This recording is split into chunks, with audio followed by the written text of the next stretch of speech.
Last fall, I was on a solo road trip across the Southwest. After 10 hours of driving through desert highways, I pulled off into a small town that barely had a gas station and one old roadside motel. The place looked like it hadn't been updated since the 80s. Flickering neon sign, cracked pavement in the parking lot, and a front desk guy who looked like he'd rather be anywhere else. I didn't care. I just needed sleep. He gave me the key to room 103, ground floor, corner unit. The air in the room was stale, like it hadn't been aired out in weeks. I dropped my bag, turned on the AC, and collapsed on the bed fully dressed. Sometime after midnight, I woke up to a sound. It was soft, but deliberate. I sat up. The knocks were coming from inside the room. At first, I thought it was the front door, but no, this was closer. Behind me. I turned toward the closet. The sound came again. From inside the closet door. I froze. The closet was a narrow sliding one, barely big enough to hang a coat. I hadn't even opened it earlier. I grabbed my phone and turned on the flashlight. The room was dead silent now, like the air itself had gone still. Slowly, I slid the closet door open. Nothing. Just a few wire hangers and a musty smell. I exhaled, half laughing at myself. Long day, long drive. Probably imagined it. I shut the closet and went back to bed. About 20 minutes later. Again, but this time, not from the closet. It was from the bathroom. I got up faster than I meant to, nearly tripping over my shoes. The bathroom door was shut, even though I was sure I'd left it open. The light inside was on. Something about that made my skin crawl. I crept toward it, whispering, "Hello?"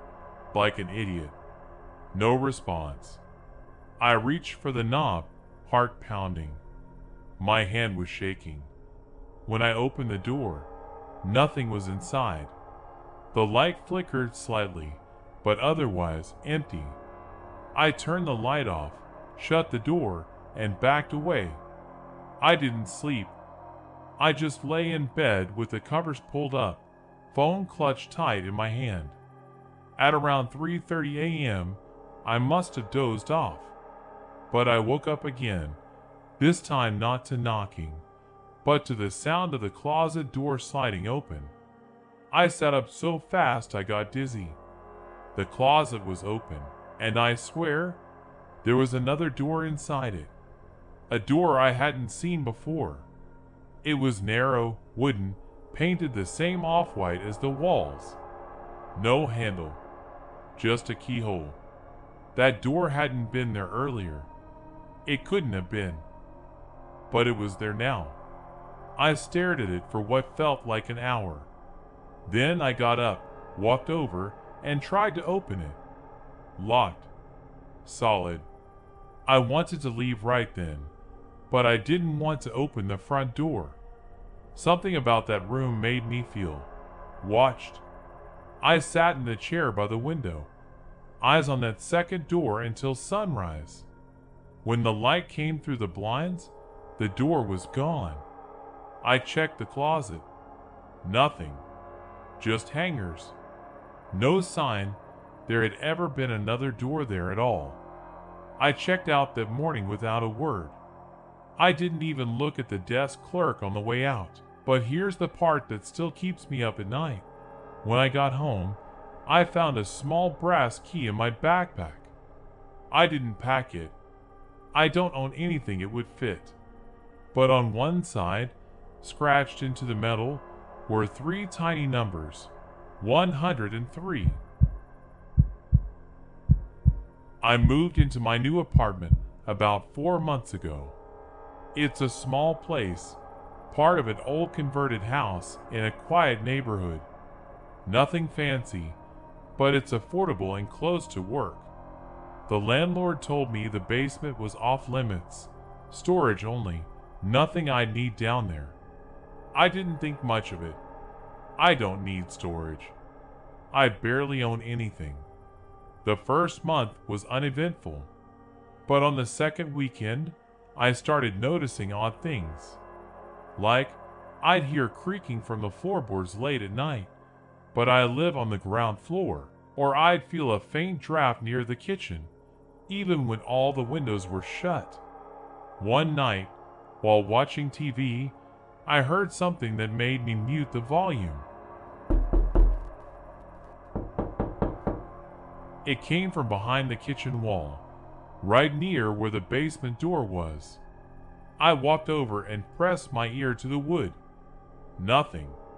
But later that same night, around 2:30 a.m., I heard it again. 3 soft taps. Rhythmic. Deliberate. I went to the basement door. It was locked, just like always. A plain white door with a tarnished brass knob. No keyhole on my side. I pressed my palm against it. Cold. Too cold. After that night, the tapping became more frequent. Always late. Always 3 taps. At first, I told myself it was pipes, or maybe a raccoon got in somehow. But one night, I was woken by a new sound. Knocking. Not tapping. Not faint creaks. This was loud, slow, and from the other side of the basement door. I sat up in bed, paralyzed. It was almost exactly 2:30 a.m. I didn't move. I just waited. The knocking didn't come again. The next day, I called the landlord. He sounded irritated, said again that no one's supposed to go down there, and he hadn't heard anything strange in the 12 years he's owned the building. When I asked what was actually in the basement, he paused, then said, "Just old junk. Don't worry about it." But I was worried. That night I stayed up. I sat in the dark living room with a flashlight and waited for the sound. At 2:32 a.m., like clockwork, I jumped up and ran to the door, slamming my fist against it. Who's there? Nothing. Just silence. I pressed my ear against the door, and then, so quietly I almost missed it, I heard breathing, shallow, raspy, right behind the wood. I stepped back, heart pounding. And then I saw it. From beneath the door, just for a second, fingertips, pale and gray, pressing out from the gap at the bottom like they were reaching for something. I ran back, locked myself in my room, and didn't sleep. The next morning, I was ready to break the lease. But when I checked the door, the fingers were gone, and a faint smear of dirt stretched across the hardwood, like someone had dragged their hand along it. That night, I placed my phone on the floor facing the door and recorded from midnight until sunrise. In the footage, around 2:33 a.m., the camera catches something. The doorknob twists. It shakes, then stops, and from the bottom of the door, something whispers. Not in words I understand, just dry guttural noise. I left that apartment the next day. Didn't break the lease, didn't pack everything. I just walked out. But every so often, around 2:30 in the morning, I wake up, and for a moment, I swear I hear it again. If you made it this far, maybe you belong here. Subscribe to Whisper Cage, more true horror is waiting.